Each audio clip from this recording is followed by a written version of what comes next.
Shock. During Christmas dinner at my son's house, I suddenly felt ill. Shaking, I went to the kitchen to drink some water and saw a strange jar with a liquid substance. When I read the label, I froze. Then I dialed 911, and that difference between a family celebration and the truth changed everything.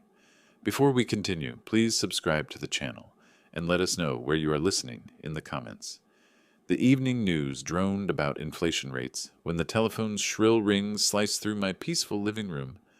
I fumbled for my reading glasses, squinting at the caller ID. Wayne. My son never called this late on weeknights. Dad?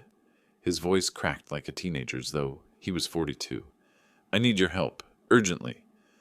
The desperation in those words made me sit straighter in my worn leather armchair. The coffee cup beside me had gone cold hours ago, forgotten like everything else when worry takes hold. What happened, son? Silence stretched between us, filled only by his ragged breathing. Through the phone I heard footsteps, fast, anxious pacing across what I imagined was his kitchen floor, 40 minutes away in Royal Oak. I lost money, Dad. A lot of money. His voice dropped to a whisper. $50,000. My hand tightened around the receiver. 50,000. That was more than my entire pension lasted in a year. How did you... Cryptocurrency. The word came out bitter, self-loathing.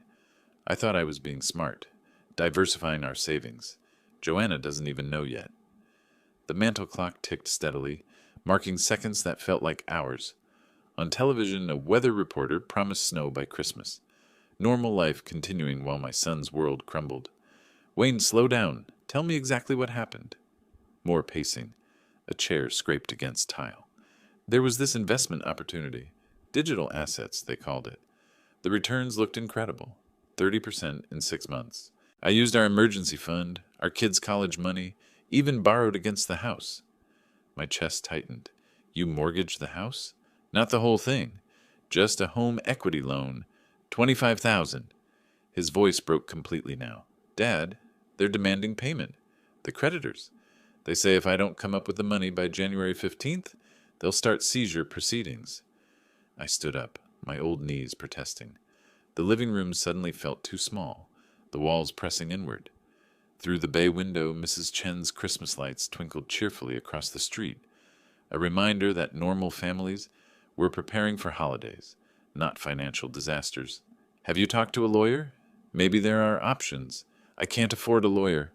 Wayne's voice rose, panic overtaking embarrassment. I can barely afford groceries. Do you understand what I'm telling you? They could take our house. Joanna and the kids would have nowhere to go. The image hit me like cold water. My daughter-in-law's gentle face, little Lula asking why they had to move, 8-year-old Tommy wondering if it was his fault somehow. Children should never carry their parents' mistakes. There has to be something we can do, I said, more to myself than to Wayne. I have some savings, maybe. Dad, you don't understand. His voice turned sharp, cutting. This isn't a few $100s. This is serious adult money. Life-changing money. The tone stung. When had my son started speaking to me like I was a child? Like my modest pension and careful savings were somehow inadequate. I'm trying to help, Wayne. I know you are. He exhaled shakily. But I need real help. Substantial help. The kind that actually makes a difference. Static crackled through the connection. Outside, a car door slammed. Normal sounds of a normal evening in a normal neighborhood where sons didn't call their fathers begging for rescue from their own stupidity. But Wayne was still my son. And despite everything, the poor choices, the entitlement that sometimes crept into his voice, he was still the little boy who used to help me rake leaves in this same yard, who cried when his goldfish died, who called me his hero. Tell me what you need, I said quietly. The silence that followed lasted too long. Long enough for me to realize that Wayne had been building towards something specific. This entire conversation, the careful revelation of details, the emphasis on the children's welfare, had been leading somewhere particular. Dad? Wayne's voice changed again, softer now, almost gentle. But underneath I caught something else, something that made my stomach clench with sudden unease. I'm here. There is one way you could help, one real solution that would fix everything. The way he said real solution made my blood run cold. I remained standing by my armchair, the phone pressed so hard against my ear it ached. Whatever Wayne was about to suggest, I already knew I wouldn't like it. What kind of solution? Well, he cleared his throat, and I could picture him running his free hand through his hair, like he'd done since childhood when planning something questionable. You know how you're always complaining about maintaining that big house? The heating bills, the roof repairs, the yard work? My grip on the receiver tightened. Wayne, what are you getting at? The house is worth at least $300,000 now, probably more with the way property values have been climbing. And you're there all alone, Dad. It's too much for someone your age. Someone my age? The words came out sharper than intended. I'm 68, not 98. But think about it practically. His voice took on that patient, explaining to a child tone that always made me want to hang up. You rattle around in 4 bedrooms by yourself. The maintenance costs are eating up your pension. And honestly, wouldn't you be happier somewhere smaller? Somewhere with less responsibility? I sank back into my chair, understanding flooding through me like ice water. You want me to sell my house? It would solve both our problems, Wayne said quickly, as if speed would make the suggestion less outrageous. You could buy a nice little condo, maybe one of those senior communities, with activities and meal plans. You'd have neighbors your own age, no more worrying about broken gutters or snow removal, and the leftover money would pay for your gambling debts. It wasn't gambling, Dad. It was investing. I shot to my feet again, rage building in my chest like steam in a kettle. This is my home, Wayne. This is where your mother and I lived for 37 years, where we raised you, where she died. Mom's been gone for 3 years. His voice turned cold, mechanical. She's not coming back because you keep her bedroom exactly the same. The cruelty of it hit me like a physical blow. I actually staggered, one hand reaching for the wall to steady myself. How dare you? I'm being practical. You're being sentimental about a building. A building? My voice rose until it echoed off the walls of this building, these walls that held every important memory of my adult life. This is where your mother planted her roses, where we had Christmas morning with you every year until you moved out, where she taught you to ride a bicycle in the driveway. And now it's just an expensive burden. Wayne's patience was wearing thin, his desperation bleeding through the practiced manipulation. Dad, be honest. When's the last time you used the upstairs? When's the last time you entertained anyone in that formal dining room? I thought of Margaret's sewing room, unchanged since the day she died, the way morning light still hit her reading chair by the bedroom window, the kitchen where she'd made my coffee every morning for nearly 4 decades. You don't understand, I said quietly. I understand that you're being selfish. The words hit like a slap. My family is about to lose everything, and you're worried about keeping shrine to the past. A past that's gone, Dad. Mom is gone. Don't you tell me about your mother. She would want you to help us. She would want you to help her grandchildren. But you're so wrapped up in your precious memories that you can't see past your own feelings. My chest burned. The room spun slightly. Wayne's voice continued, relentless now. Think about Lula and Tommy. Think about Joanna. Do they matter less than your empty rooms and photo albums? That's not fair, and you know it.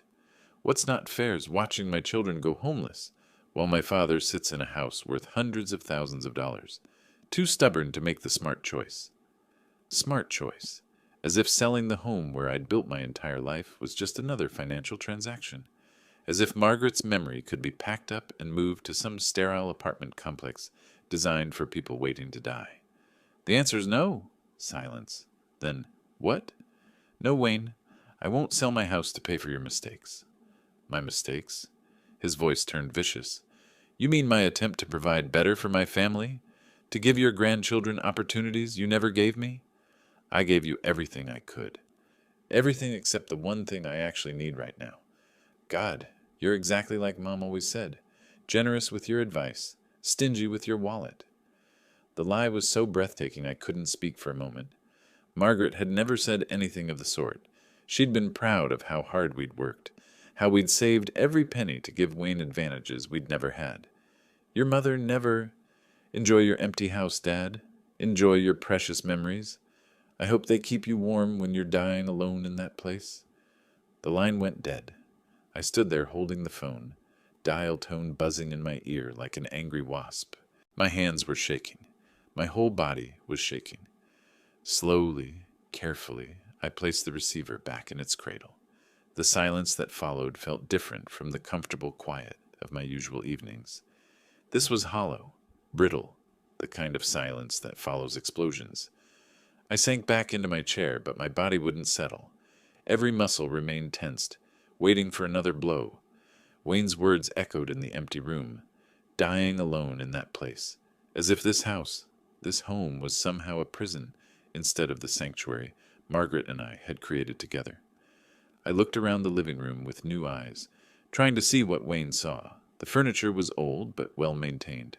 The carpet showed wear patterns from 30 years of daily life. Family photos covered the mantel. Wayne's graduation, his wedding, the kids' school pictures. Was it really just a museum to the past? My feet carried me to the kitchen without conscious thought.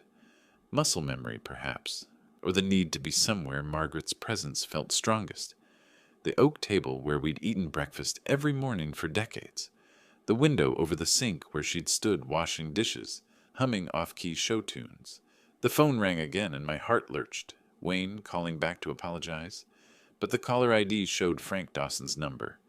"Roger, you sound terrible. What's wrong?" Frank lived 3 houses down. Had been my friend since before Margaret got sick. We'd worked together at Ford for 15 years before retiring, within months of each other. If anyone would understand, it would be Frank. "Wayne called," I said, and somehow those 2 words contained everything. "Ah, let me guess. He needs money." "How did you—" "Roger, I've known that boy since he was stealing apples from my tree at age 7. He's always been impulsive. What's he gotten himself into this time?" I told Frank everything. The cryptocurrency disaster, the threatened foreclosure, the house. When I reached Wayne's final words about dying alone, Frank made a disgusted noise. "That little manipulator, using your grandkids as emotional leverage, then attacking you when it doesn't work." "But what if he's right?" The question had been gnawing at me since I hung up. Maybe I am being selfish. Maybe— "Stop right there." Frank's voice turned sharp. "You raised that boy, put him through college, helped him with his down payment when he bought that house. You don't owe him your home because he made stupid choices with his money. But the children have parents who should have thought about them before risking their college funds on get-rich-quick schemes. This isn't your fault, Roger." I pulled out a kitchen chair and sat down heavily. Through the window I could see Frank's porch light glowing. Funny how a neighbor could provide more comfort than your own son. He said Margaret would want me to help them. Margaret would want you to help if you could, but she'd also want you to keep your dignity and your home. She'd be furious at Wayne for even asking. The truth of that hit deep. Margaret had loved Wayne fiercely, but she'd never tolerated manipulation or emotional blackmail. She would have seen through his tactics immediately. "What should I do, Frank?" "Nothing. At least not tonight. Don't make any decisions while you're angry and hurt. Wayne will probably call back tomorrow, either to apologize or to try a different approach. Give yourself time to think clearly." After we hung up, I sat in the kitchen for a long time. The refrigerator hummed. The furnace kicked on. Normal house sounds that had been my companions for 40 years. I thought about Wayne's suggestion, a senior community with activities and meal plans. The idea made my skin crawl. Organized fun with people I didn't know, eating cafeteria food, living in a box designed for convenience rather than comfort. Then I thought about Christmas morning 3 weeks away. For the past 3 years since Margaret died, Wayne's family had come here. Lula and Tommy opening presents under the tree in the living room. Joanna helping me prepare dinner in this kitchen. Wayne pretending to enjoy my coffee while secretly wishing it was stronger. Would this be the last Christmas in our home? Would Wayne's anger poison even that tradition? I pulled out the photo albums Margaret had so carefully maintained, flipping through pages of memories. Our wedding day, both of us so young and serious. Wayne's first steps on this kitchen floor, birthday parties in the backyard. Margaret in her garden, proud of tomatoes that grew bigger than baseballs. Every room in this house held pieces of our life together, not shrines to the past, as Wayne claimed, but foundations of who I was. How could I explain that selling this house would be like selling my own history? Frank was right about one thing. I shouldn't make decisions tonight.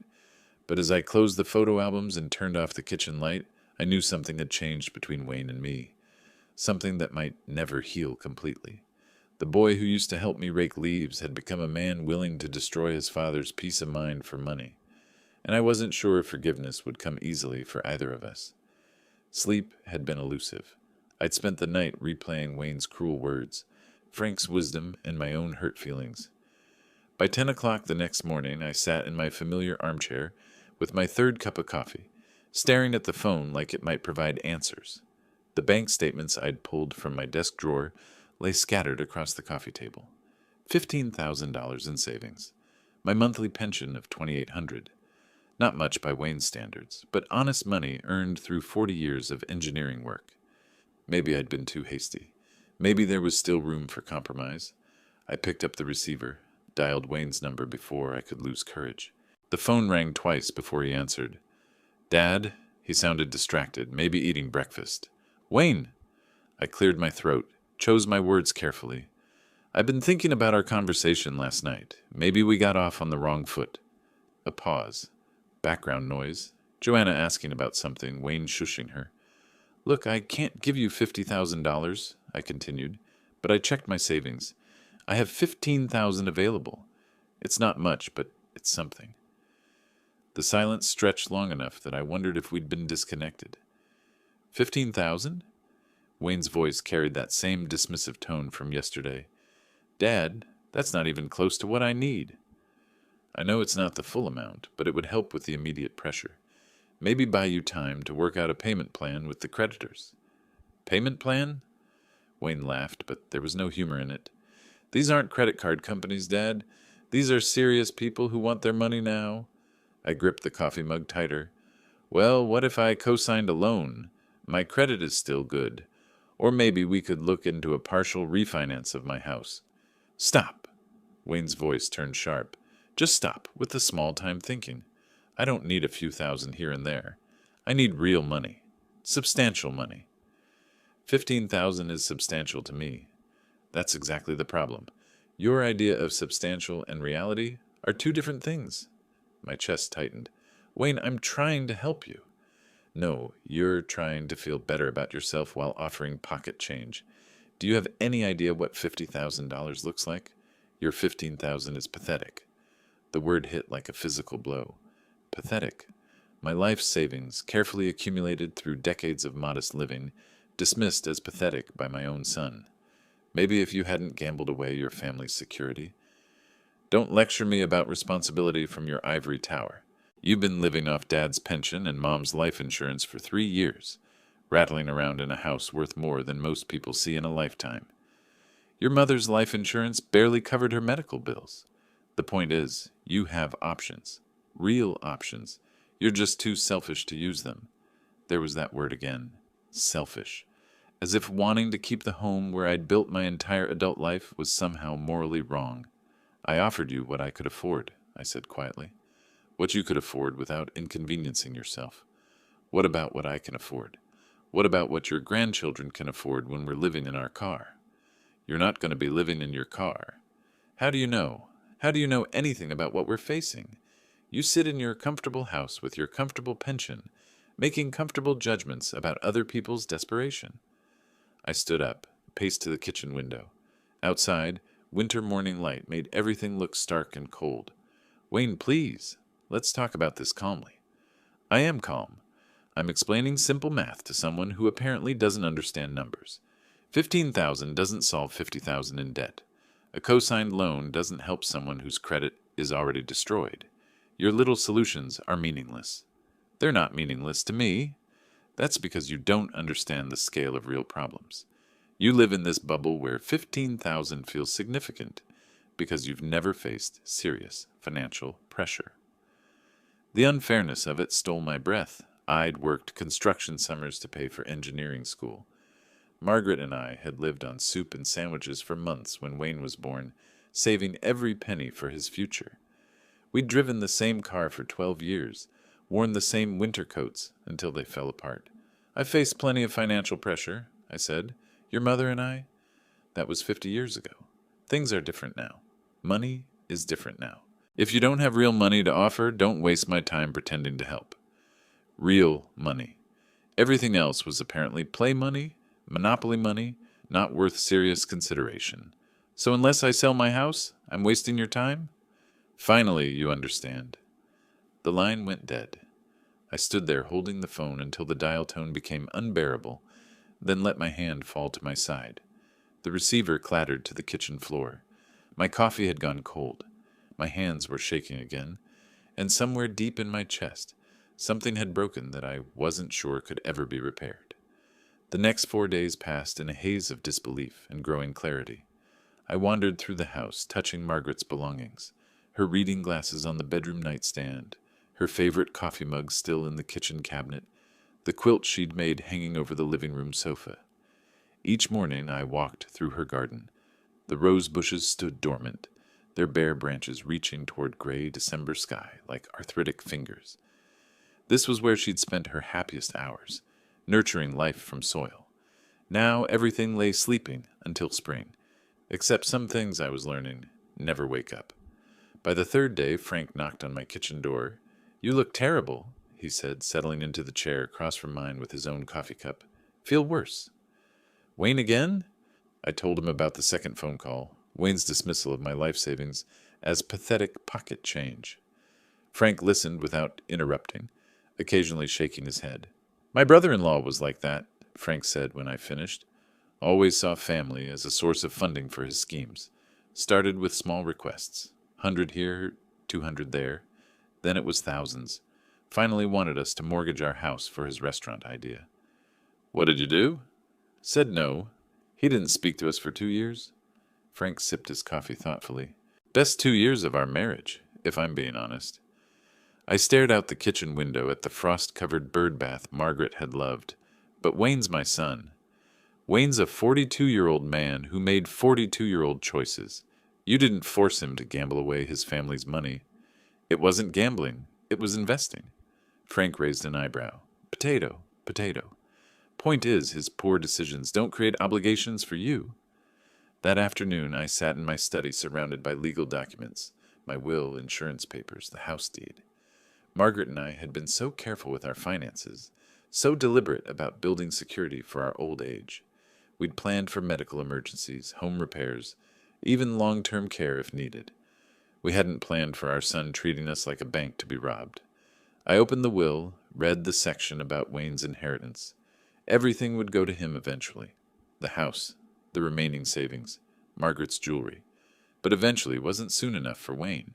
He wanted his inheritance now while I was still breathing.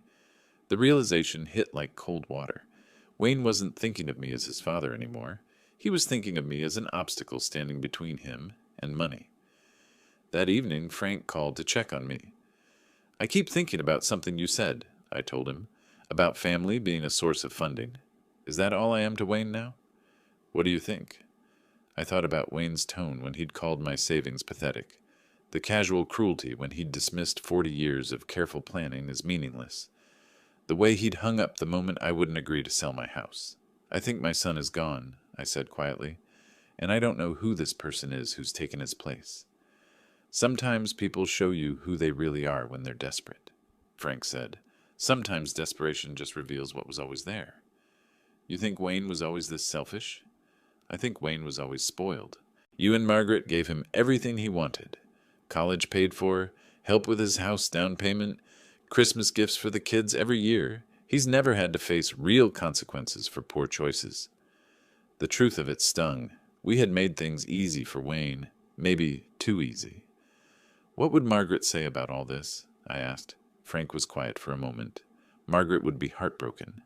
But she'd also be furious at Wayne for treating you this way. She'd want you to protect yourself." After we hung up, I walked through the house one more time.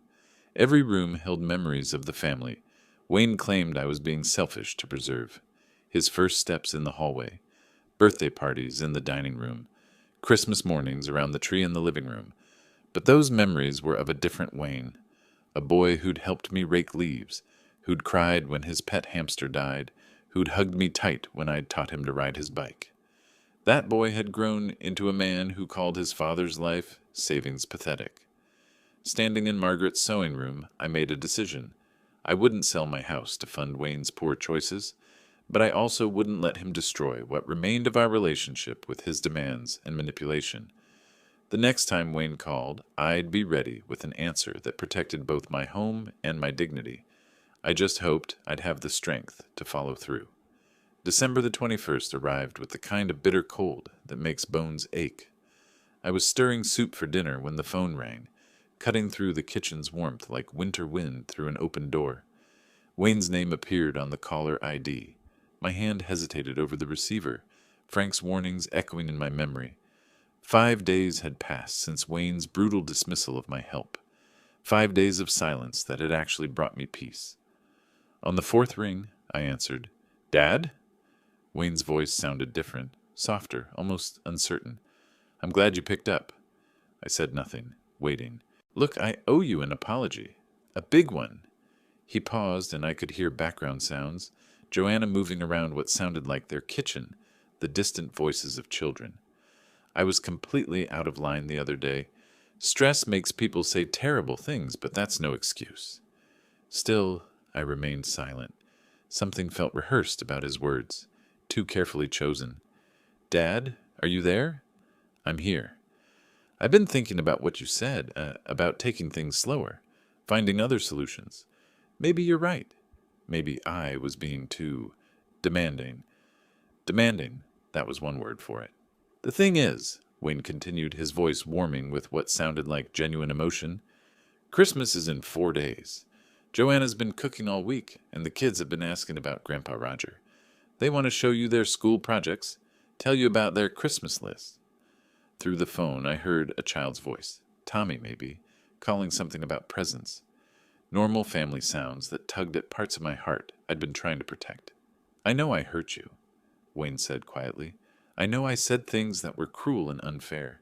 But Dad, it's Christmas. Come to dinner. Let's be a family again." The invitation hung in the air between us. Part of me, the grandfather part, the part that remembered Wayne as a sweet child, wanted to accept immediately. But Frank's voice whispered warnings about manipulation, about people who only showed kindness when they wanted something. "I don't know, Wayne. Please." His voice cracked slightly. "The kids have been asking why Grandpa can't come. What am I supposed to tell them? That adults sometimes say stupid things they don't mean?" The guilt was immediate and sharp. Lula and Tommy didn't deserve to suffer because their father and I couldn't get along. They were innocent in all this, just children who wanted their grandfather at Christmas dinner. Have you told Joanna about your financial situation?" A pause. "Some of it. She knows things are tight." "Not the whole truth, then, but maybe that was Wayne's choice to make." "Dad, I promise. No talk about money. No pressure about anything. Just family dinner. Just Christmas. The kids have presents for you. Little handmade things from school. Lula made you a clay mug in art class." A handmade mug. The thought of my granddaughter carefully shaping clay, thinking of me, nearly broke my resolve completely. "Joanna's making her famous prime rib," Wayne continued. "Remember how much you loved it last year? She's been planning the menu for weeks." I could picture it, the warm kitchen, children's laughter, the comfortable chaos of family gathering. It had been my favorite tradition since Margaret died, the one day each year when the house felt truly alive again. "I won't take no for an answer," Wayne said, but his tone was playful now, like he used to use when asking for later bedtimes or extra allowance. "The kids would never forgive me if Grandpa missed Christmas." Behind his voice, I heard Joanna call something about setting the table. Heard one of the children ask if Grandpa was coming. Normal family sounds from normal family people. Maybe I was being too suspicious. Maybe stress really had made Wayne say things he didn't mean. Maybe Christmas dinner could help us find our way back to each other. "What time?" I heard myself ask. 4 o'clock. And Dad? Thank you. This means everything to all of us. After I hung up, I stood in my kitchen holding the phone, watching steam rise from my forgotten soup.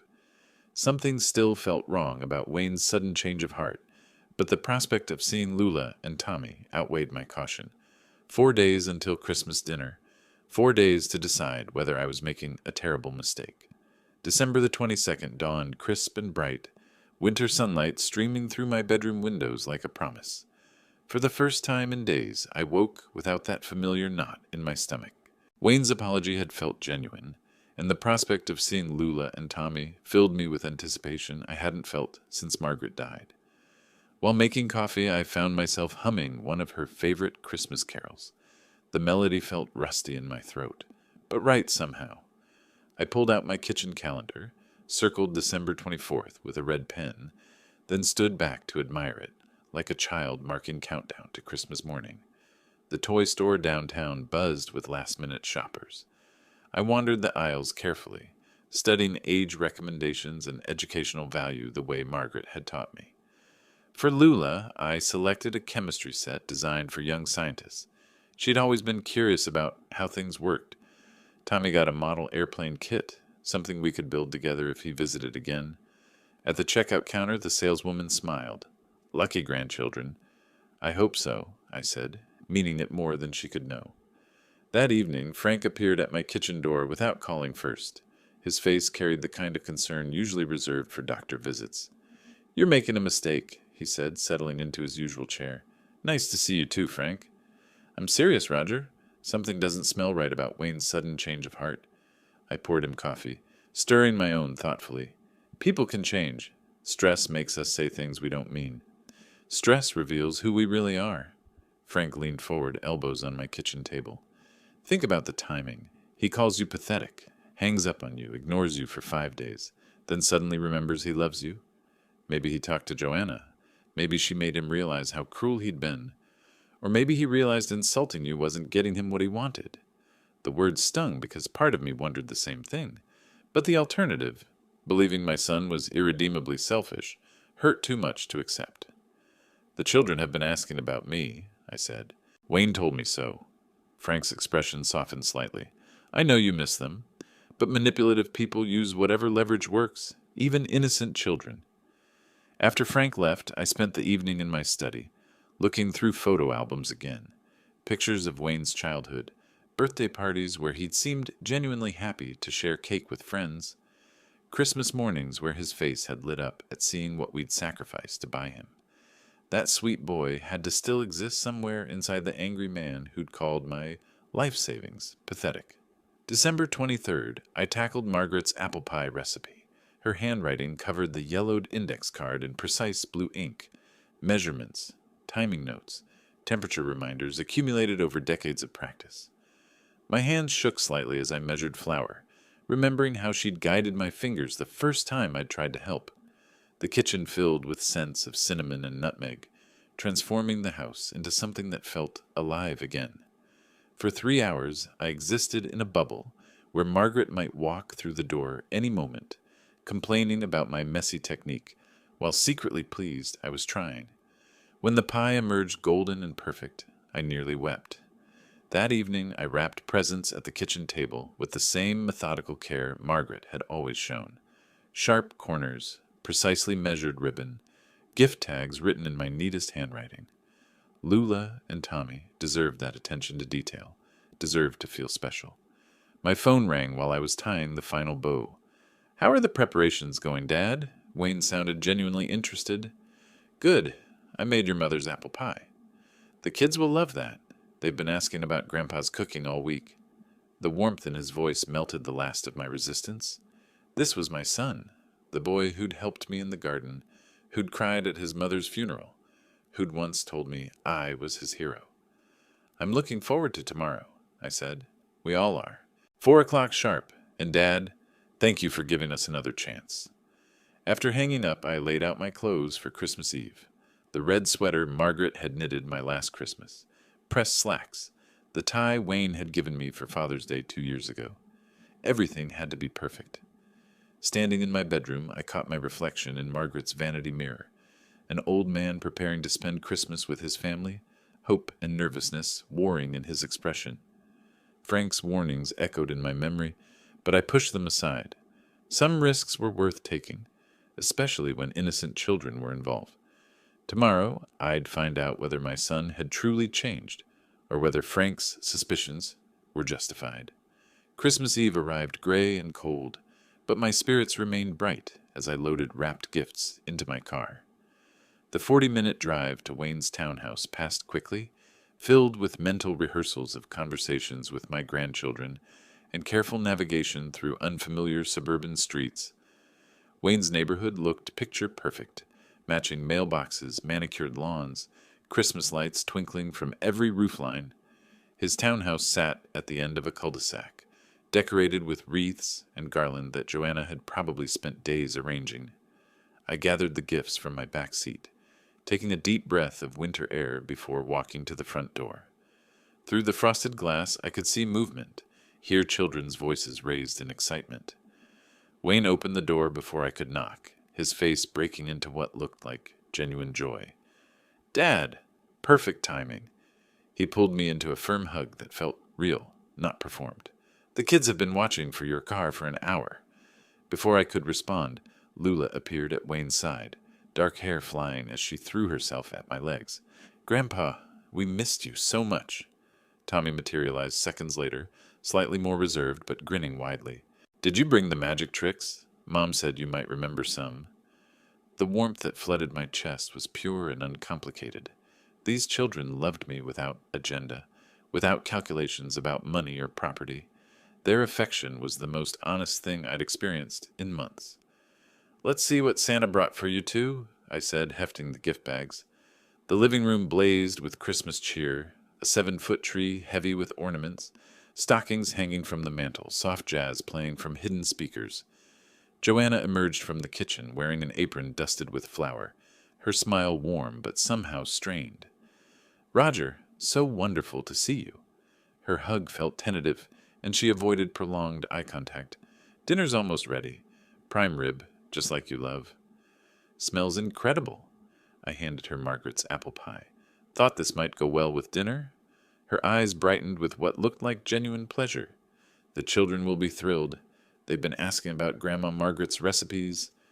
Gift opening became a joyful chaos. Lula squealed over the chemistry set, immediately opening boxes to examine test tubes and color tablets. Tommy studied the airplane kit with serious concentration, tracing wing designs with one finger. "Can we build it together, Grandpa?" "Absolutely. Next visit, we'll make it fly." Wayne watched these interactions with apparent satisfaction, playing the proud father perfectly. He helped Tommy organize airplane pieces, praised Lula's scientific enthusiasm, took pictures of every moment with his phone. "Family photo time," he announced, positioning everyone around the tree. "This might be our best Christmas yet." Standing with my arm around Wayne's shoulders, Lula and Tommy pressed against my sides. I felt something I hadn't experienced since Margaret died, complete belonging. Whatever doubts Frank had planted seemed foolish now. This was my family, flawed but real, and we were together. Dinner preparation moved everyone toward the dining room, where Joanna had created a magazine-worthy table setting. White linens, gold-rimmed china, candles reflecting off crystal glasses filled with deep red wine. The prime rib sat at the head of the table like a centerpiece, surrounded by roasted vegetables and Yorkshire pudding. "This is beautiful, Joanna," I said, settling into my assigned seat. She bustled around the table, making final adjustments to place settings with nervous energy. "Just want everything perfect for Christmas." Wayne took his position at the head of the table, raising his wine glass with ceremonial gravity. "Before we eat, I want to make a toast." His voice carried the weight of significance. "To family, to forgiveness, to second chances and the people who matter most." Everyone raised their glasses. Even the children had small portions of wine mixed with juice. The crystal caught candlelight, creating tiny rainbows across the white tablecloth. "To family," we echoed in unison. The wine was excellent, rich and smooth with hints of cherry. I savored both the taste and the moment, feeling grateful for Wayne's maturity in reaching out, for Joanna's hospitality, for my grandchildren's unconditional love. Around the table, conversation flowed easily. Tommy described his school's Christmas pageant. Lula explained her science fair project. Wayne shared funny stories from his office. Normal family interaction, the kind Margaret and I had dreamed of when Wayne was small. But as I reached for my water glass, something felt slightly off. A faint dizziness, like standing up too quickly after sitting too long. I blinked, attributing it to the wine and excitement of the evening. The conversation continued to flow around the table as I savored the moment of family unity. Wayne carved the prime rib with practiced skill while Joanna served vegetables, the children chattering about their Christmas morning plans. Everything felt perfectly normal, perfectly right. "Grandpa, do you want to see my clay mug after dinner?" Lula asked, bouncing slightly in her chair. "Absolutely. I hear it's a masterpiece." The wine had been stronger than I had expected, leaving me feeling pleasantly warm. Or maybe it was just the joy of being included again, of sitting at a family table where I was wanted rather than merely tolerated. I reached for my water glass, noticed my hand seemed slightly unsteady. Must be the excitement. My heart had been racing since I'd arrived, overwhelmed by the children's enthusiasm and Wayne's apparent transformation. "Dad, you look a little flushed," Wayne observed with what sounded like genuine concern. "Everything okay?" "Just warm. Joanna's cooking always makes me feel at home."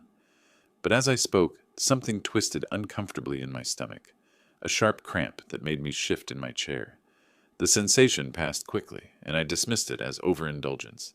The rich food, the wine, the emotional intensity of reconciliation. Tommy was telling a story about his teacher's pet rabbit when the room seemed to tilt slightly.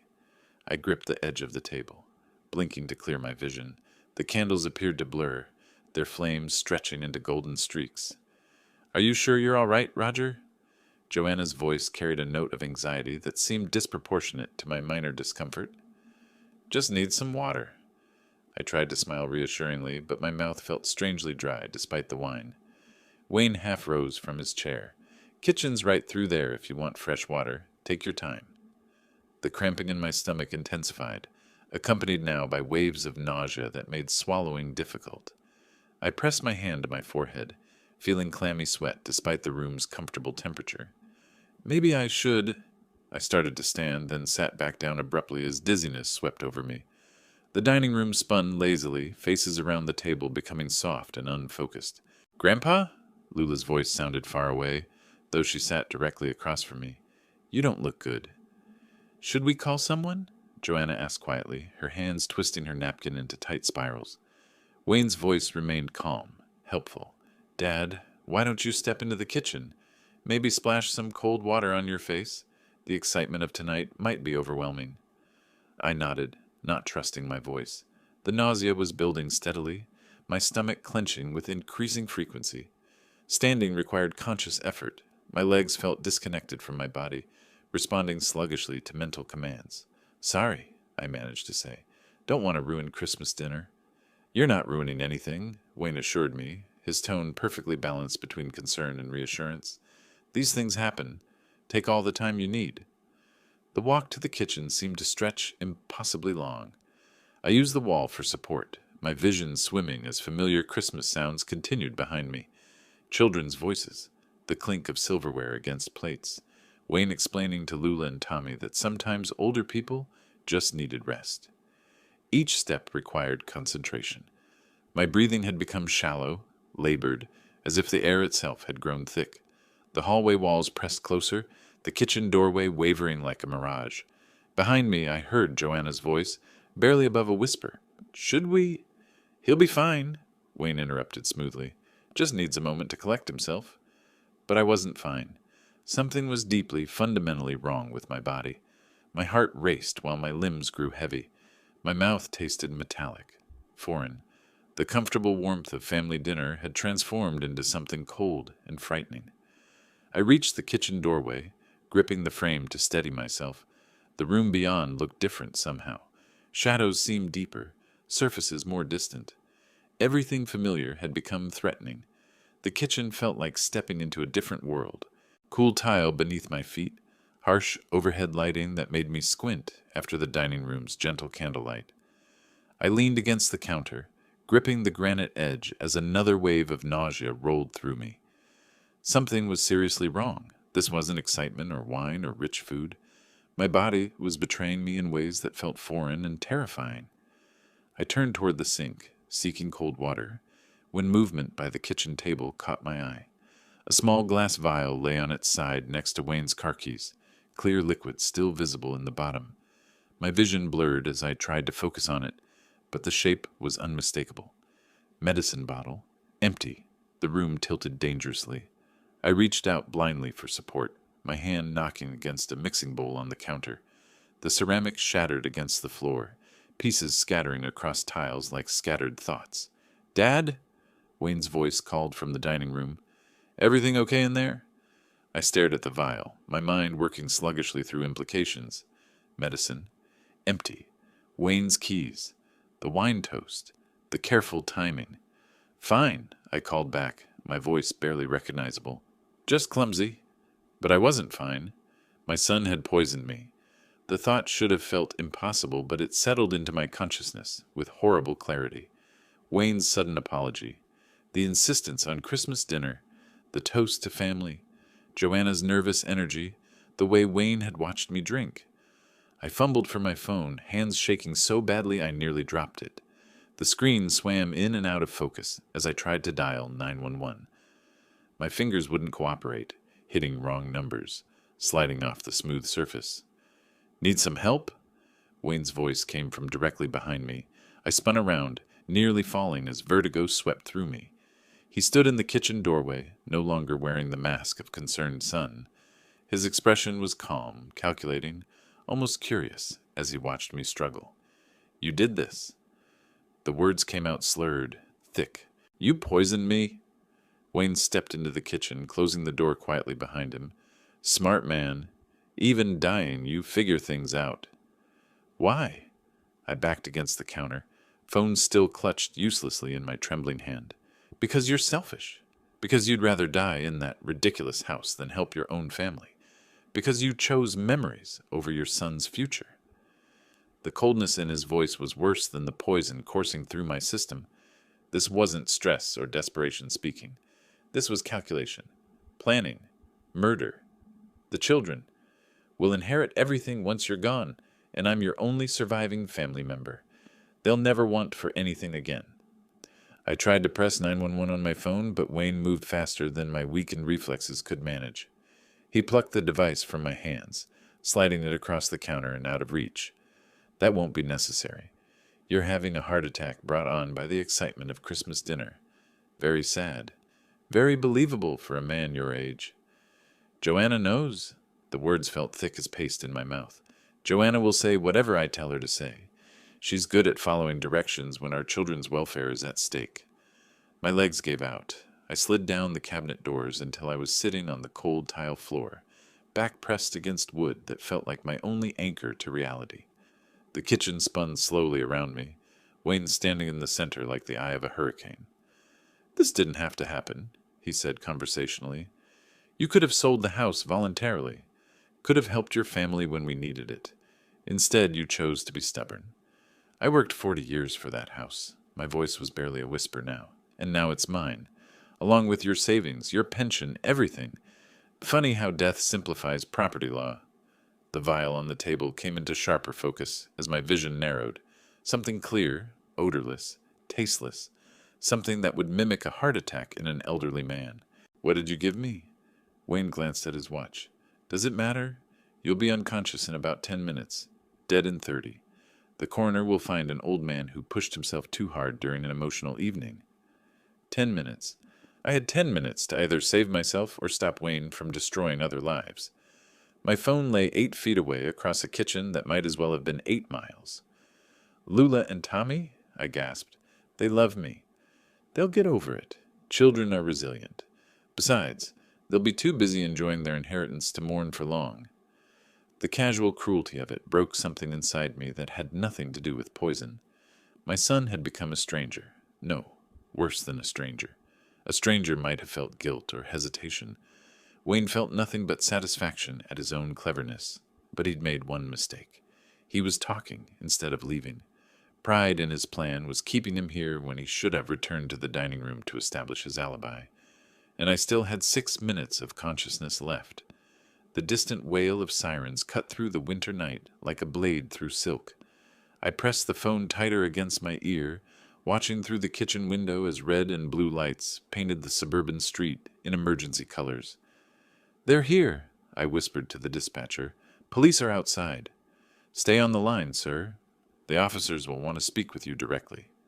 Heavy footsteps thundered up Wayne's front walkway.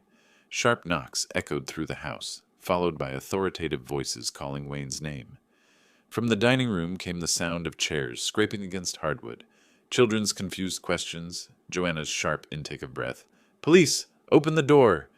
Wayne's voice carried from the front hall, bewildered and increasingly panicked. "Officers, what's this about? It's Christmas Eve. My family's eating dinner." I heard the front door open, multiple sets of boots entering the house. Professional voices requesting identification, asking about household members, demanding to speak with Roger Harper immediately. "My father's in the kitchen," Wayne said, his tone shifting toward suspicion. "Is he all right? Has something happened?" The kitchen door swung open. 2 uniformed officers entered, followed by paramedics carrying medical equipment. The first officer, a woman with kind eyes and graying hair, approached me carefully. "Mr. Harper, I'm Officer Martinez. We understand you've been poisoned." I held up the small glass vial with trembling fingers. "Rat poison. Arsenic-based. I found it hidden among the spice jars after drinking wine that made me sick." Officer Martinez took the bottle with gloved hands, studying the label through an evidence bag. Her partner began photographing the kitchen, documenting the spice rack, the wine glasses still sitting on the counter. "The person who poisoned you, is he still in the house?" "My son Wayne. He's in the dining room with his family." The words felt surreal leaving my mouth. My son, the boy I'd taught to ride a bicycle, the man who just tried to murder me for inheritance money. From the dining room came Wayne's voice, rising in pitch, as understanding dawned. "Dad? What are you telling them? What's happening?" Officer Martinez spoke into her radio. "Need backup officers in dining room. Suspect present with potential hostages." "The children are innocent," I said quickly. His wife Joanna knew about the plan, but was threatened into compliance. "The kids know nothing." Paramedics began checking my vital signs, asking about symptoms and timing. Blood pressure cuff, pulse oximeter, questions about nausea and dizziness. Their efficient professionalism was reassuring. I was going to survive this. The kitchen door burst open. Wayne stood framed in the doorway, his face cycling through confusion, realization, and finally, cold fury. "You called the police on me? On Christmas Eve? In front of my children?" 2 officers flanked him immediately, hands resting on their service weapons. Wayne's eyes fixed on the evidence bag containing the poison bottle, and his expression changed completely. The mask of concerned son disappeared, replaced by something calculating and dangerous. "Wayne Harper, you're under arrest for attempted murder." Officer Martinez's voice was steady, professional. "You have the right to remain silent." "This is insane." Wayne's voice cracked with desperation. "I didn't poison anyone." He's confused, sick, making accusations. But his eyes told a different story. The careful calculation was still there, weighing options, looking for escape routes, or explanations that might work. "Anything you say can and will be used against you in a court of law." The handcuffs clicked into place with metallic finality. Wayne's face drained of color. As the reality hit him, his plan had failed completely.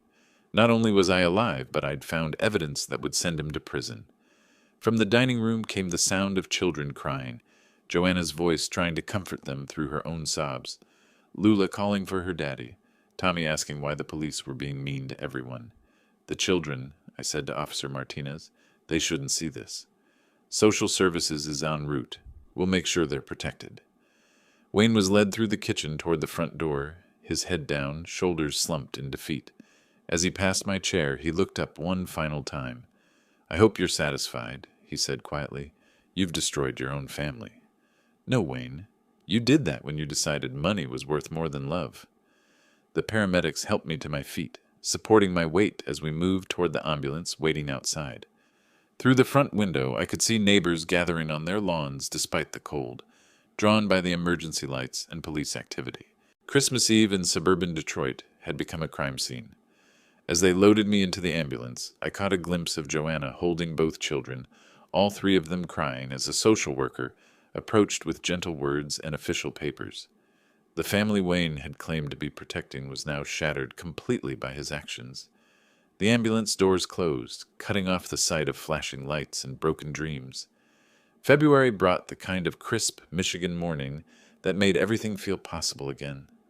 I stood in my kitchen making coffee the way Margaret had taught me 40 years ago, watching Frank navigate my icy driveway with his usual careful determination. The past 2 months had transformed my life in ways I never could have imagined. Wayne's trial had lasted only 3 days. The evidence was overwhelming, his plan too obvious, his motive too clear. 15 years for attempted murder, with no possibility of parole for the first decade. "Morning, survivor," Frank said, stamping snow off his boots at my back door. "How are you feeling?" "Grateful." The word came easier now than it had in January, when grief and betrayal had made simple breathing difficult. "Coffee's fresh." We'd developed new routines since my release from the hospital. Frank's daily visits, shared meals, quiet conversations about everything except Wayne's current location in state prison. Some wounds needed time to heal properly. The doorbell rang at precisely 9 o'clock. Joanna stood on my front porch with Lula and Tommy, their weekend bags packed for another stay with their grandfather. The divorce proceedings had been swift. No one wanted to remain married to an attempted murderer, but Joanna's financial situation remained precarious. "Mr. Harper," she said, her voice still carrying shame even 3 months later. "Thank you again for this. I know you don't have to—" "They're my grandchildren," I interrupted gently. "This is their home, too." Lula and Tommy rushed past their mother, familiar now with the weekend routine. Homework at the kitchen table, afternoon projects in the garage, evening stories by the fireplace. Normal grandparent activities that felt revolutionary after everything we'd survived. "Did you finish the airplane, Grandpa?" Tommy asked, already heading toward the workbench where our model sat in various stages of completion. "Waiting for you to attach the wings. Can't have a proper first flight without the chief engineer present." While the children settled in, Joanna and I reviewed the legal paperwork that had become part of our new reality. The educational trust for Lula and Tommy was fully funded now. College tuition, graduate school if they chose, money for books and living expenses. Wayne's attempt to steal their future had instead secured it completely. "The charity distributions are going well," I told her, showing bank statements that detailed monthly payments to veterans organizations, the local hospital, community programs that helped families in crisis. Margaret would have approved. "What about Wayne?" Joanna asked quietly. "Do you ever think about visiting him?" I considered the question while watching Tommy carefully align airplane wings, his small face serious with concentration. "I think about the boy he used to be. I mourn that child. But the man who tried to poison me for money? That person is a stranger." Frank nodded approvingly from his chair by the window. "Forgiveness doesn't require stupidity." "The children ask about their father sometimes," Joanna continued. "I don't know what to tell them. Tell them he made bad choices and has to face consequences. Tell them those choices don't define them or limit their futures. Tell them their grandfather loves them." Later that afternoon, Frank and I worked in Margaret's garden while the children played in the backyard snow. Spring was still weeks away, but we were preparing beds for new plantings, clearing dead growth to make room for whatever would grow next. "You know what I've learned?" I said, resting against my shovel. "Wayne was right about one thing. I was living in the past, keeping this house like a shrine to Margaret." Frank looked up from the rose bush he was pruning. "And now?" "Now it's a home again, full of children's laughter and family dinners and people who choose to be here because they love each other, not because they want something." Through the kitchen window, I could see Lula and Tommy at the table, working on homework with the same focused intensity I remembered from Wayne's childhood. But unlike their father, they would grow up understanding the difference between love and manipulation, between family loyalty and financial obligation. "Will you change your will again?" Frank asked us. "Leave them the house?" "Eventually, when they're old enough to understand what it represents. Not money or property, but the choice to build something lasting, something worth protecting." That evening, after Joanna collected the children and Frank returned to his own house, I sat in Margaret's chair by the living room window.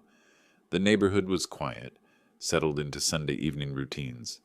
Normal families in normal houses, probably dealing with normal problems that didn't involve poison or attempted murder.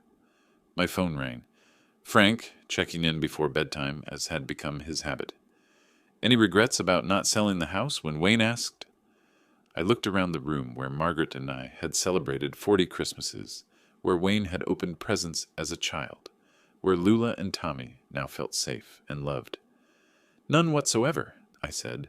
"This house has good bones. It survived one person trying to destroy it from the inside. It'll outlast whatever comes next." After we hung up, I made one final cup of coffee and stepped onto the back porch. Winter air sharp in my lungs, stars visible through bare tree branches. Somewhere in a prison cell 2 hours away, Wayne was learning that some consequences last longer than others. But here, in the home he'd tried to steal, life continued. Children would grow up safely. Money would help people instead of corrupting them. Love would be freely given rather than strategically withheld. Justice, I discovered, wasn't just about punishment. It was about protection. It was about making sure the good things survived, while the toxic things were contained where they couldn't spread. Margaret would have understood completely. If you like this story, please like this video, subscribe to the channel, and share your impressions of this story in the comments. To listen to the next story, click on the box on the left. Thank you for watching.